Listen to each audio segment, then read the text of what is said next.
I just got home from work and I got a new seal in here now. And you see, I used a pipe wrench on this. I put this thing in the bench vise at work and, you know, tighten this down to where it needs to be. Pressed the new bearing on here. I did that at work. And this guy here. This is what you were supposed to torque. I did this, like I said, with a pipe wrench. I have no way to actually know how much pressure I'm putting on it. If you do it the way I just did it, you tighten it to, you know, where it feels snug, basically. So this thing's not loose, but it's not so tight. You could feel the bearings drag when there's too tight. You know, it's kind of like doing a wheel seal or wheel bearings on a trailer almost. It's kind of how I did this. So, and then I, you know, pinched one of these over here. So what I'm going to do, the ring,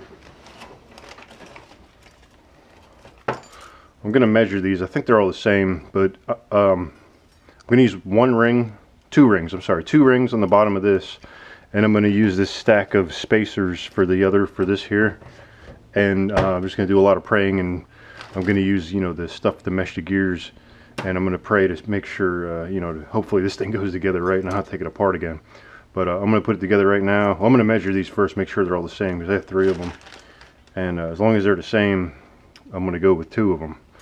And we'll see how that turns out. So this is just those cheap set of dial calipers. I have to keep my thumb here because I might put something here and put some tape on here. So give me a minute. Let me try that here. Let me put a. Okay, there we go. I just taped some washers in there to put pressure on that. I lost the cover, so it doesn't work the way it's supposed to.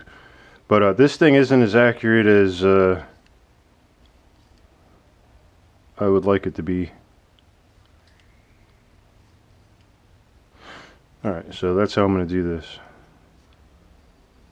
So 0.31 millimeter.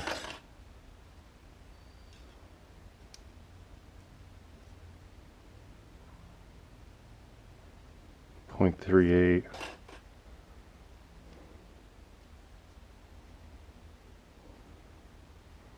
0.36. 3.5. So I'm going to use the 2 thicker ones. I'm going to go with that. Alright, these paper shims, this spaces this gear out to, you know, get that in play. I was going to try to reuse them, but you see, as soon as I tried, they like shrunk, I guess, and when I tried to line the bolts up, they just, oh, this one ain't going to tear. The thinner ones tore. Yeah, so I didn't try these though. How thick is this one? That's this will make it a little spaced out more than I need, but let me try it. So this is kind of hard to see. The contact patch is right in the center of these teeth, so using the old spacing set me up pretty good. Right in the center, even down in the bottom. See where the yellow paint's landing? There you go. It's not too far high on the tooth, not too far low, and in and out it's right like in the center where it's touching. So hopefully that video turns out good. I'm gonna run with that. I like it. This for the most part's done. I just gotta finish putting it back together. I did have to put one helicoil in here. It was just missing. I don't know what was up with that. This is the pump area. So let me get all this back together. Okay, we got this water pump adapter on. New seal is in there. I was going to do that upgraded thing where you machine this out and put another seal in, but it comes from Canada, and the only people I can find in the United States want to take forever to ship it to me, so I don't think I need it. The shaft wasn't that bad. Next up is, you know, put the water pump on. I do have a sort of new one. They give me new gaskets and stuff, so I'm going to use all the new gaskets out of the kit and get this pump put back on, and we should be ready to rock and roll. Got the pump installed. I gotta find this little tube. I don't know where it went, and I gotta install the drain, and then I can put the cover on that. Okay, at this point I've lubed this up. I've got my drain in, which you can't see that now. I lubed that little thing up there. It's a water pickup, and I'm ready to put the bottom on the top and bolted together. Alrighty, I just set the two together. The shift rod here goes on that little pin. You have to kick it over, get it down, and then flip it back out so it rides on that pin.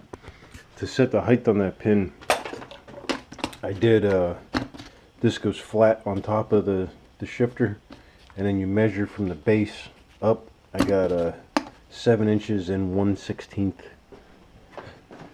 And I might need to take this apart and try it a few different times to get the right spot where I get forward and reverse real good. But let me cinch down these bolts, and I think I'm done for the night. Alright, got it all back together. I wanted to add 2 things. This is what a workbench looks like after you're done with a project. This is standard mesh. Oh, and the whole time, a friend of mine pointed out, I never showed, I'm just using marine grease here. This is Stay Lube. Anyhow, water resistant marine grease, 4-wheel drive boat trailer, marine equipment, blah blah blah. This is what I've been putting everything together with. And the bellow, it says will be here on the 23rd. Today's the 20th. So as soon as I get that, I can put this in and start testing it out.